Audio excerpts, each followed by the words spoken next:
Hello friends, நான் USA தமிழாக பேசுகிறேன். இன்றைக்கி ஒரு யூசர் ரிக்வஸ்ட் பார்ப்போம். சுச் ஸ்ட்ரீம்ஸ் அப்படின்ற யூசர் ஆட்டம் எப்படி ஸ்ப்ளிட் பண்ணுறாங்க அப்படின்ற ஒரு கொஷின் கேட்டிருக்காரு. இது சூப்பர் அட்டகாசமான ஒரு டாபிக். நம்ம இதை பற்றி கொஞ்சம் உள்ளே போய் பார்ப்போம். என்னோட சேனலுக்கு சப்ஸ்கிரைப் பண்ணுங்கள். என்னோட வீடியோஸ் எல்லாம் உங்கள் ஃப்ரெண்ட்ஸ் கிட்ட ஷேர் பண்ணுங்கள், ஃபேஸ்புக் அண்ட் வாட்ஸ்அப் மீடியமில். என்னோட பிளேலிஸ்ட்டு போய் செக் அவுட் பண்ணுங்கள். அதில் டெக்னிக்கல் வீடியோஸ் நிறைய இருக்குது. உங்களோட டிசிப்ளினுக்கு ஏற்ற மாதிரி போய் பாருங்கள். சரி, நம்ம வீடியோக்குள்ளே போகலாங்களா? ஓகே,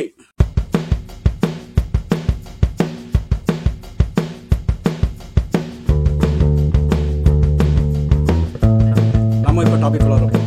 இன்னைக்கு பேச போகிறது நம்ம ஆட்டம்ஸை எப்படி ஸ்ப்ளிட் பண்ணுறது அதை பற்றி தான்.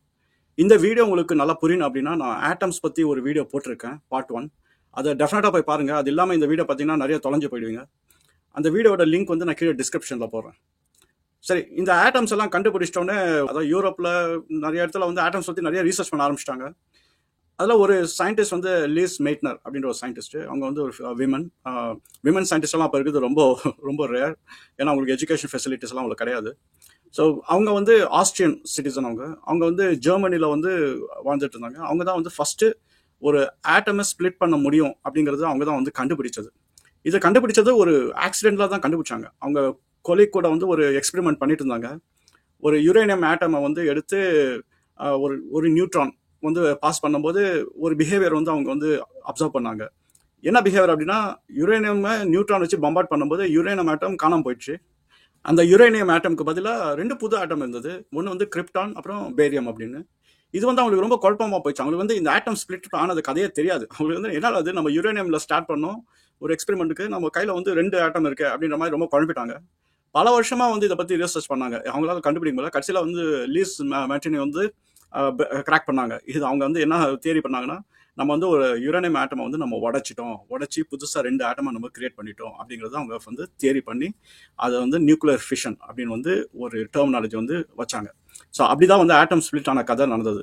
இது ஏர்லி 1900s ஸ்டார்ட் ஆன எக்ஸ்பெரிமெண்டேஷன். அப்புறம் வேர்ல்டு வாரில் மாட்டிக்கிட்டு இதெல்லாம் நிறைய கதைங்க இருக்கு. பட் சுருக்கமாக சொல்லப்போனால் அவங்களுக்கு நோபல் பிரைஸ் கிடைக்கல இது கண்டுபிடிச்சதுக்கு, ஏன்னா அந்த பொலிட்டிக்கல் சுச்சுவேஷனால. பட் அவங்க தான் இதுக்கு அடித்தளம் போட்டாங்க. லீஸோட சயின்டிஃபிக் கான்ட்ரிபியூஷன் அக்னாலேஜ் பண்ணுறதுக்கு அவங்களோட பேர்லேயே ஒரு எலமெண்ட் வேற வச்சிருக்காங்க, அட்டாமிக் நம்பர் 109. அதுதான் அவங்க பேரில் வச்சது. அவங்களுக்கு நோபல் பிரைஸ் தான் கொடுக்கல, பட் ஆனால் அவங்களை ரிமெம்பர் பண்ணிட்டு தான் இருக்கு இந்த சயின்டிஃபிக் கம்யூனிட்டி. இப்போ நம்ம ஆட்டம் ஸ்பிளிட் பண்ணுறதை பற்றி பேசுவோம். நம்ம நிறைய டெர்மினாலஜிஸ் கொஞ்சம் ஃபவுண்டேஷனலாக இதில் புரிஞ்சுக்கலாம். அதுக்கப்புறம் நம்ம உள்ளே போகும்போது உங்களுக்கு ஒன்றும் டவுட் இருக்காது. நீங்கள் நிறைய டைம் கேள்விப்பட்டிருப்பீங்க, ஒரு ஆட்டம் ரேடியோ ஆக்டிவ் அப்படின்னு நீங்கள் கேள்விப்பட்டிருக்கீங்க. அதுக்கு என்ன அர்த்தம், ரேடியோ ஆக்டிவ்னா என்ன அப்படிங்கிறத நம்ம புரிஞ்சுக்கலாம். இப்போ ஒரு எலமெண்ட் நம்ம எடுத்தோம் அப்படின்னா, அந்த எலமெண்ட்ல பை டிஃபால்ட் எலக்ட்ரானோட கவுண்ட்டும் புரோட்டானோட கவுண்ட்டும் நியூட்ரானோட கவுண்ட் எல்லாமே சேமாக இருக்கும். அந்த மாதிரி சுச்சுவேஷனில் நம்ம அந்த எலக்ட்ரான் அந்த ஆட்டம் ஸ்டேபிள் அப்படின்னு நம்ம சொல்லிடுவோம். இப்போ எதுலையாவது ஒரு இம்பேலன்ஸ் இருந்தது. Mostly imbalance proton and neutron இந்த கவுண்ட்ல தான் இருக்கும். சில டைம் நியூட்ரான் அதிகமாக இருக்கும், இல்லை புரோட்டான் அதிகமாக இருக்கும். ஆனால் எப்பயுமே புரோட்டான் அண்ட் எலக்ட்ரான் சேமாக தான் இருக்கும். ஸோ இப்போ புரோட்டான் அண்ட் நியூட்ரான் இம்பேலன்ஸ்டாக இருக்கும்போது என்ன ஆகும் அப்படின்னா, அந்த ஆட்டம் அன்ஸ்டேபிள் அப்படின்னு. ஏன்னா ஆட்டம்குள்ள நியூக்ளியஸ் இருக்கு. நியூக்ளியஸோட மேஸ், நம்ம ஆட்டம்க்கு ஒரு மேஸ் இருக்கு. நியூக்ளியஸோட மேஸ் புரோட்டான்ஸ் அண்ட் நியூட்ரான்ஸ் காம்பினேஷன்ல தான் அந்த மேஸ் நம்ம கால்குலேட் பண்ணுவோம். அந்த மேஸ் அன்பேலன்ஸ்டா இருக்கும். அதனால என்னன்னா, புரோட்டான் அதிகமாக இருக்கு, நியூட்ரான் கம்மியாக இருக்கு, இல்லை புரோட்டான் கம்மியாக இருக்கு, நியூட்ரான் அதிகமாக இருக்கு அப்படின்னா அந்த மேஸ் கொஞ்சம் ஆஃப் செட்டாக இருக்கும். இப்போ நேச்சுரலாக என்ன பண்ணுவோம் அப்படின்னா, அதுங்க சண்டை போட்டுக்கிட்டு வெளில துரத்த பார்க்கும். அதாவது நியூட்ரான் அதிகமாக இருந்ததுன்னா நியூட்ரானை வெளில துரத்த பார்க்கும். அதே மாதிரி புரோட்டான் அதிகமாக இருந்ததுன்னா புரோட்டானை துரத்த பார்க்கும். ஸோ இந்த மாதிரி ஒரு சண்டை நடந்துட்டு இருக்கும். அதனால என்னன்னா, ஆட்டம் அன்ஸ்டேபிள் சினாரியோல இருக்கும். இப்போ ரேடியோ ஆக்டிவ் போகிறதுக்கு முன்னாடி நம்ம இன்னொரு விஷயமா நம்ம புரிஞ்சுக்கலாம். அப்போ ரேடியோ ஆக்டிவ் இன்னும் கொஞ்சம் புரியும். ஒரு 4 ஃபோர்ஸ் இருக்கு நம்ம நேச்சர்ல. ஒன்று ஸ்ட்ராங் ஃபோர்ஸ் அப்படின்வாங்க, இன்னொன்று வீக் ஃபோர்ஸ், அப்புறம் எலக்ட்ரோ மேக்னட்டிசம், அதுக்கப்புறம் நம்ம கிராவிட்டி. இது 4மே எப்பயுமே ஒரு ஆக்ஷன்ல இருந்துகிட்டே இருக்கும். ஸ்ட்ராங் ஃபோர்ஸ் எங்க நீங்க பார்க்கலாம் அப்படின்னா, நீங்க ஆட்டம்குள்ளார பார்க்கலாம். அந்த ஸ்ட்ராங் ஃபோர்ஸ் நியூக்ளியஸ்குள்ளார இருக்கும். அதுதான் ரீசன் புரோட்டான் அண்ட் நியூட்ரான் நியூக்ளியஸ்குள்ளார வைக்கிறது.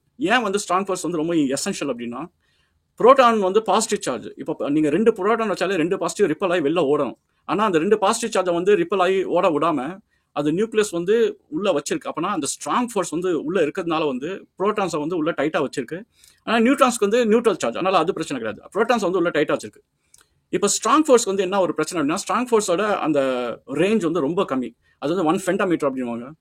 அந்த ரேஞ்ச் வந்து ரொம்ப கம்மியாக இருக்கிறதுனால வந்து என்னன்னா அந்த நியூக்ளியஸ்ல வந்து ஒரு லெவலுக்கு வரைக்கும் தான் அதனால கண்ட்ரோல் பண்ண முடியும். இப்போ யுரேனியம் ஆட்டமோட நியூக்ளியஸ் சைஸ் நம்ம எடுத்துக்கிட்டோம் அப்படின்னா அது வந்து 11 ஃபென்டோமீட்டர் அப்படின்வாங்க. இப்போ ஸ்ட்ராங் ஃபோர்ஸ் வந்து அதோட ரேஞ்ச் வந்து 1 ஃபென்டோமீட்டர் தான். அதுக்குள்ளார புரோட்டான் வந்து உள்ள அடக்கி வச்சிருக்கோம்.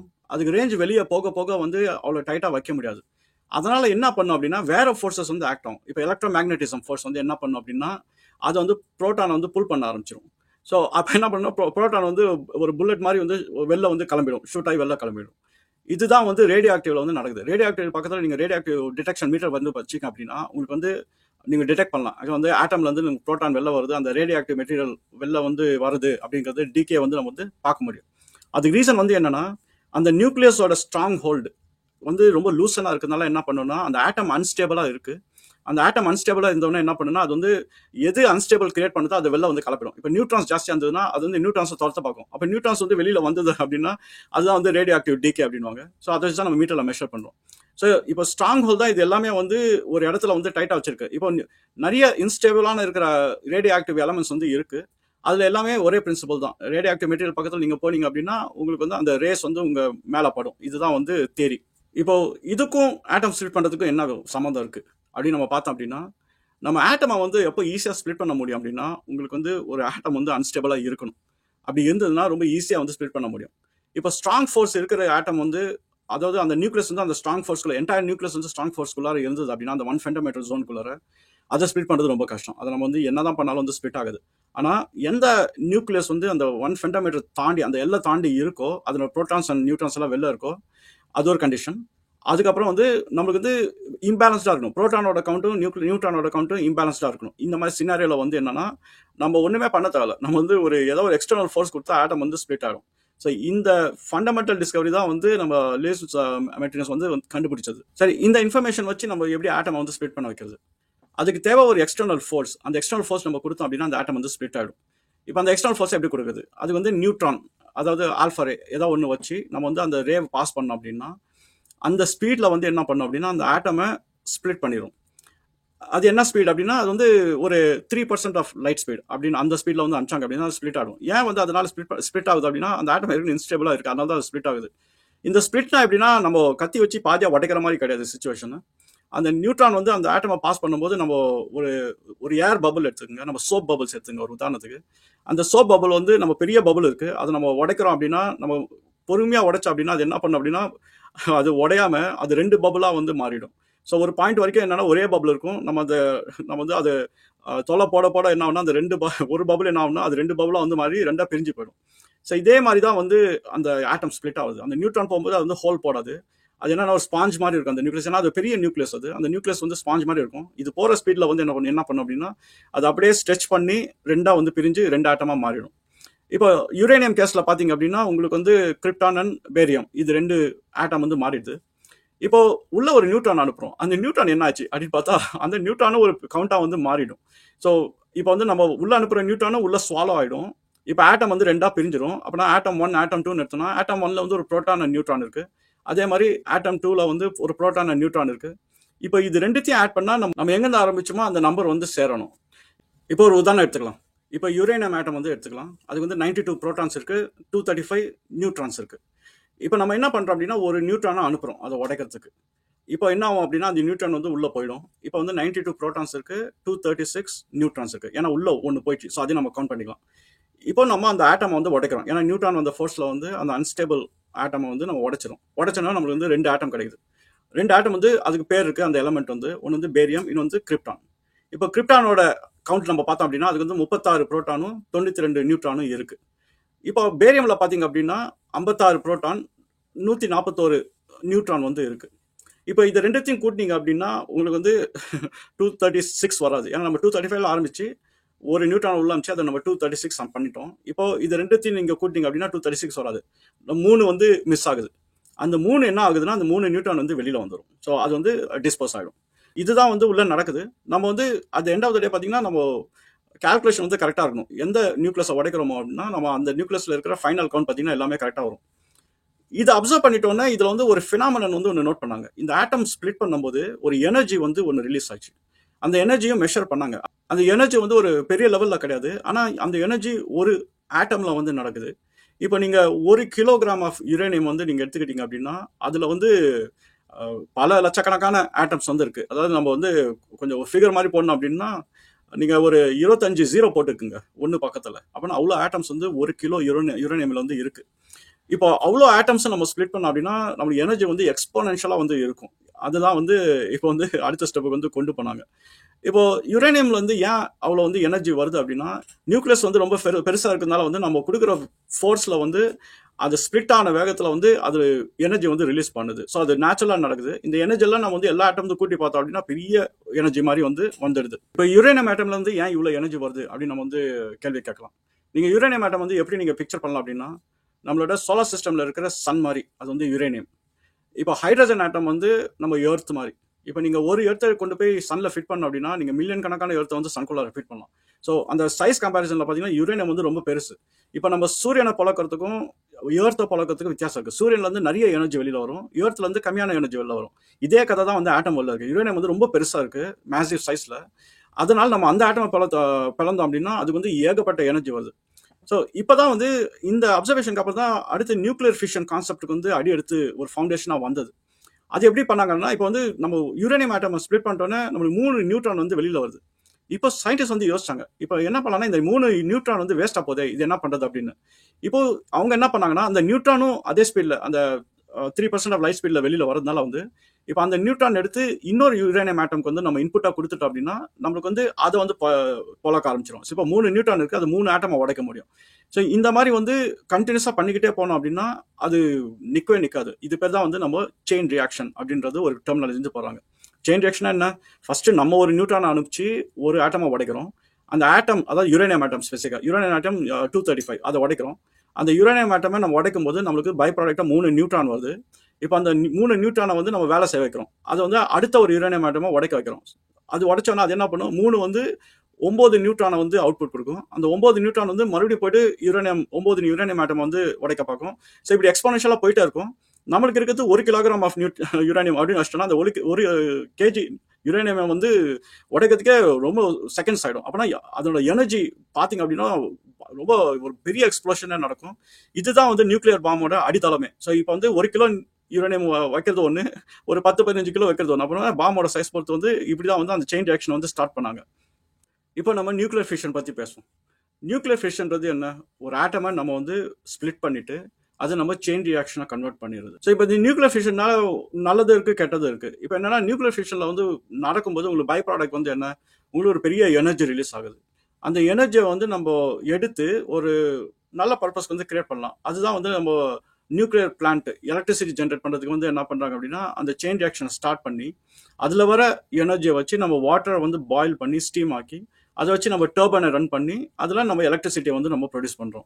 ஸோ இப்போ நியூக்ளியர் பவர் பிளான்ஸ் எல்லாமே இதை பேஸ் பண்ணி தான் இருக்குது. இப்போ நியூக்ளியர் பவர் பிளான்ஸ் வந்து பெரிய சைஸில் வந்து சப்மரீனுக்குள்ளேயும் இருக்குது. அதே மாதிரி நம்ம ஸ்பேஸ் கிராஃப்ட்லேயும் வந்து நியூக்ளியர் ஃபிஷன் வச்சு ஒரு பிளான்ட்டை வந்து அனுப்புகிறாங்க. நிறைய கண்ட்ரிஸ் வந்து இந்தியா உள்பட வந்து எல்லாமே வந்து நியூக்ளியர் வெப்பன்ஸ் வந்து வச்சிருக்காங்க. இது அடிப்படை கான்செப்ட் வந்து ஒன்று தான். ஸோ எதுவாக இருந்தாலும் வந்து நீங்கள் வந்து ஃபஸ்ட்டு ஒரு நியூட்ரானை அனுப்பணும். ஒன்ஸ் அந்த நியூட்ரான் அனுப்பிச்சாச்சு அப்படின்னா அதை ஸ்டாப் பண்ண முடியாது, அது போயிட்டே இருக்கும். இப்போ நியூக்ளியர் பவர் பிளான்ட்ல வந்து என்ன பண்ணுவாங்கன்னா அது கண்ட்ரோல் ராட்ஸ்னு ஒன்று வச்சிருப்பாங்க. அதோட பர்பஸ் அது வந்து போரான்ல பண்ணது அந்த கண்ட்ரோல் ராட்ஸ். அந்த கண்ட்ரோல் ராட் வச்சு தான் வந்து நியூக்ளியர் ஃபிஷனை வந்து நம்ம கண்ட்ரோல் பண்ணுவோம். அதனோட பர்பஸ் வந்து என்னன்னா, இப்போ ஒவ்வொரு யுரேனியம் ஆட்டம் உடையும் போது நம்மளுக்கு 3 நியூட்ரான் வந்து வெளியில வருது. அப்போ அந்த டைம்ல வந்து அந்த நியூட்ரானை வந்து இன்னொரு ஆட்டம் உடைக்காம இருக்கிறதுக்கு என்ன பண்ணுவாங்கன்னா அந்த கண்ட்ரோல் ராடை வந்து நுழைச்சிருவாங்க. இப்போ நியூட்ரான் வந்து அந்த கண்ட்ரோல் ராட் மேலே பட்டுச்சு அப்படின்னா அந்த கண்ட்ரோல் ராட் வந்து அதை அப்சர்வ் பண்ணிக்கும். அந்த நியூட்ரான் எங்கும் அதை மாட்டிக்கும், எங்கேயும் வெளில போகாது. அதனால என்ன ஆகும்னா அந்த செயின் ரியாக்ஷன் வந்து அப்போதைக்கு வந்து கொஞ்சம் ஸ்லோ டவுன் ஆகும். இதே மாதிரி நிறைய கண்ட்ரோல் ராட்ஸ் வச்சாங்கன்னா ஒரு பாயிண்ட்ல வந்து செயின் ரியாக்ஷன் வந்து நம்ம ஸ்டாப்பே பண்ணிட முடியும். அதுதான் நியூக்ளியர் பவர் பிளான்ட்ல வந்து எப்பயுமே வந்து கண்ட்ரோல் ராட்ஸ் வந்து ஸ்டாண்ட் பைலே இருக்கும். ஏதாவது ஒன்று அப்நார்மலான ஆக்டிவிட்டி இருந்ததுன்னா கண்ட்ரோல் ராட உள்ள நுழைச்சி வந்து நம்ம அதை வந்து ஸ்டாப் பண்ண பார்ப்போம். இது ஒரு மெத்தடு. ஆனால் பாம்ஸ்ல வந்து கண்ட்ரோல் ராட்லாம் கிடையாது. ஒன்ஸ் உடச்சிட்டாங்கன்னா அது அவ்வளோதான், அது எல்லாமே முடிகிற வரைக்கும் போகும். சரி, இந்த நியூக்ளியர் ஃபிஷன் போயிட்டே இருக்க ஆட்டம்ஸ் வந்து ஒரு செட் கவுண்ட் தானே இருக்கு. ஆட்டம்ஸ் எல்லாம் உடஞ்சி எல்லா ஆட்டமும் உடஞ்சிச்சுன்னா அப்புறம் ஆட்டமே இருக்காதுல்ல. அதுக்கப்புறம் என்ன பண்ணுவாங்க அப்படின்னா இது நடக்கும். ஆனால் தான் நியூக்ளியர் பவர் பிளான்ட்ல போனீங்கன்னா நீங்க எவ்ரி 3 இயர்ஸ்க்கு வந்து அந்த ரா மெட்டீரியல்ஸ் வந்து சேஞ்ச் பண்ணுவாங்க. இப்போ நியூக்ளியர் ஃபிஷனுக்கு தேவையானது ரா மெட்டீரியல், அது யுரேனியம். அந்த யுரேனியம் ஆட்டம்ஸ் எல்லாமே ஸ்பிளிட் ஆச்சுன்னா உங்களுக்கு வந்து கடைசியில் விஞ்ச போகிறது வந்து கிரிப்டானும் பேரியம் தான் இருக்கும், யுரேனியம் இருக்காது. அதனால வந்து என்ன பண்ணுவாங்கன்னா அவங்களுக்கு தெரியும் எந்த சைக்கிள் வரைக்கும் போவோம். அதுக்கப்புறம் ரெகுலராக வந்து அதை மாற்றிக்கிட்டே இருப்பாங்க அந்த ஃபியூலை. சரி, நம்ம இப்போ ரீகேப் பண்ணுவோம். ஆட்டமை ஸ்ப்ளிட் பண்ணுறது வந்து பெரிய ஒரு விஷயம். அது வந்து சாதாரணமாக ஸ்ப்ளிட் பண்ண முடியாது. அதுக்கு ரீசன் வந்து என்னன்னா, அதில் வந்து ஸ்ட்ராங் ஃபோர்ஸ் வந்து நியூக்ளியஸில் இருக்குது. அந்த நியூக்ளியஸ் ஸ்ட்ராங் ஃபோர்ஸ்னால வந்து என்னன்னா, அந்த புரோட்டான் நியூட்ரான்ஸ் ரெண்டுத்தையும் வந்து உள்ள வச்சிருக்கும், வெளில ஸ்ப்ளிட் பண்ண அலோவ் பண்ணாது. ஆனால் சில ஆட்டம்ஸ் வந்து அதோட நியூக்ளியஸ் வந்து ரொம்ப பெருசாக இருக்கும். யுரேனியம் வந்து ஒரு எக்ஸாம்பிள் ரொம்ப பெரிய நியூக்ளியஸாக இருக்கிறதுனால வந்து அந்த ஸ்ட்ராங் ஃபோர்ஸ்க்கு வந்து அவ்வளோ இன்ஃப்ளூயன்ஸ் இருக்காது. இன்னொரு விஷயம் வந்து யுரேனியமில் வந்து என்னன்னா, புரோட்டானும் நியூட்ரான் கவுண்ட்டும் வந்து வேற வேறையாக இருக்கும். புரோட்டான் வந்து கம்மியாக இருக்கும், நியூட்ரான் வந்து ஜாஸ்தியாக இருக்கும். இந்த மாதிரி சினாரியோ இருக்கும்போது அன்ஸ்டேபிளாக இருக்கும். அதனால என்ன பண்ணும் அப்படின்னா, அந்த நியூட்ரானை வெளில தள்ளிக்கிட்டே இருக்கும் எப்போ ஆப்பர்ச்சுனிட்டி கிடைக்கும். ஏன் அதனால தள்ள முடியுதுன்னா, அது ஸ்ட்ராங் ஃபோர்ஸ்க்கு உள்ளார இல்லை. இன்னொன்று வந்து ஸ்ட்ராங் ஃபோர்ஸ்க்கு உள்ளார இல்லாததுனால வந்து என்னன்னா, வெளில இருக்கிற எலக்ட்ரோ மேக்னட்டிசம் வந்து அந்த நியூட்ரான் கூட புல் பண்ண பார்க்கும். ஸோ இந்த மாதிரி நடந்துகிட்டே இருக்கிறதுனால அது ரேடியோ ஆக்டிவ் மெட்டீரியல் அப்படின்னு வந்து நம்ம வந்து லேபிள் பண்ணிடுவோம். இப்போ இந்த மாதிரி சுச்சுவேஷன் இருக்கிற ஆட்டமை வந்து உடைக்கிறது வந்து கொஞ்சம் சுலபம். இதை உடைக்கிறதுக்கு வந்து என்ன பண்ணுவாங்கன்னா, ஒரு நியூட்ரான் இல்லை ஆல்ஃபா ரே இது வந்து வச்சு நம்ம வந்து ஒரு லைட் ஸ்பீடு, அதாவது 3% ஆஃப் லைட் ஸ்பீடு அதில் நம்ம அமிச்சோம் அப்படின்னா, அது வந்து என்ன பண்ணோம், அந்த ஏர் பபுளை உடைக்கிற மாதிரி ரெண்டா இது வந்து உள்ளே போயிட்டு உடைச்சிடும்.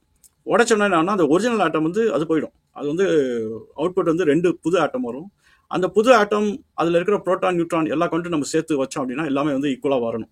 இப்போ யுரேனியம் கேஸில் பார்த்தோம் அப்படின்னா பேரியம் அண்ட் கிரிப்டான் வருது, அதனோட count proton and neutron count எல்லாத்தையும் கூட்டி கழிச்சு அதுக்கப்புறம் நம்ம அனுப்புகிற நியூட்ரான் ஒன்று உடைக்கிறதுக்கு அதையும் சேர்த்து வச்சு பார்த்தா கரெக்டாக வரணும். ஆனால் யுரேனியம் கேஸில் வந்து 3 நியூட்ரான் வந்து எக்ஸ்ட்ராவாக இருக்கும். அதை வச்சு நம்ம என்ன பண்ணுறோம் அப்படின்னா வேற யுரேனியம் ஆட்டமை உடைக்க பார்க்குறோம். ஸோ இதை கண்டினியூஸாக பண்ணும்போது செயின் ரியாக்ஷன் அப்படின்றோம். இதுதான் நியூக்ளியர் ஃபிஷன்றது ஒரு டெர்மினாலஜி வந்து போட்டு அதை நம்ம நியூக்ளியர் பவர் பிளான்ஸ் இல்லை பாம் கிரியேட் பண்ணுறது இந்த மாதிரி நிறைய விஷயம் வந்து இதனால அக்காம்ப்ளிஷ் பண்ணியிருக்காங்க. இப்போ நியூக்ளியர் ஃபிஷனை நம்ம ஸ்டாப் பண்ண முடியுமா? முடியும். அதுக்கு வந்து கண்ட்ரோல் ராட்ஸ் வந்து வச்சு எந்த நியூட்ரான் வெளியில் வருதோ அதை வந்து அப்சர்வ் பண்ணியாச்சு அப்படின்னா அந்த நியூக்ளியர் ஃபிஷனை வந்து நம்ம ஸ்லோ டவுன் பண்ணலாம், எவென்ச்சுவலி நம்ம ஸ்டாப் பண்ணிட முடியும். ஆனால் இது கொஞ்சம் டைம் எடுக்கும் ஸ்டாப் பண்ணுறதுக்கு. அதனால தான் என்ன பண்ணுவாங்கன்னா, நியூக்ளியர் ரியாக்டர் வந்து எப்பயுமே ஆனாக தான் இருக்கும். அது வந்து போயிட்டு சுவிட்ச் தட்டுற மாதிரி ஆஃப் பண்ணுற மாதிரிலாம் ஆஃப் பண்ண முடியாது. ஸோ இதுதான் வந்து நியூக்ளியர் ஃபிஷனோட ஹோல் கான்செப்ட். இதில் நிறைய டெப்த் இருக்குது, பட் ஆனால் இந்த வீடியோக்கு வந்து இவ்வளோ போதுன்னு நினைக்கிறேன். சரி, என்னோட சேனலுக்கு சப்ஸ்கிரைப் பண்ணுங்கள், என்னோட வீடியோஸ்லாம் ஷேர் பண்ணுங்கள். உங்களுக்கு ஏதாவது ஃபீட்பேக் இருந்தாலும் கமெண்ட்ஸில் போடுங்க, புது வீடியோ இருந்தாலும் ரிக்வஸ்ட் போடுங்க. அப்புறம் இந்த வீடியோ உங்களுக்கு புரிஞ்சதா அப்படிங்கிறத நீங்கள் வந்து கமெண்ட்டில் போடுங்க. நான் எல்லா கமெண்ட்ஸும் நான் படிக்கிறேன், தேவையான போது நான் வந்து ரெஸ்பாண்ட் பண்ணுறேன். அப்புறம் என்னோட ட்விட்டர் அக்கௌண்ட்லேயும் போயிட்டு நீங்கள் ஜாயின் பண்ணுங்கள். அதில் நான் ஏதோ மெசேஜ் போஸ்ட் பண்ணாலும் உங்களுக்கு இமீடியட்டாக தெரியும். சரி, அடுத்த வீடியோவில் பார்க்கலாங்களா? பாய்.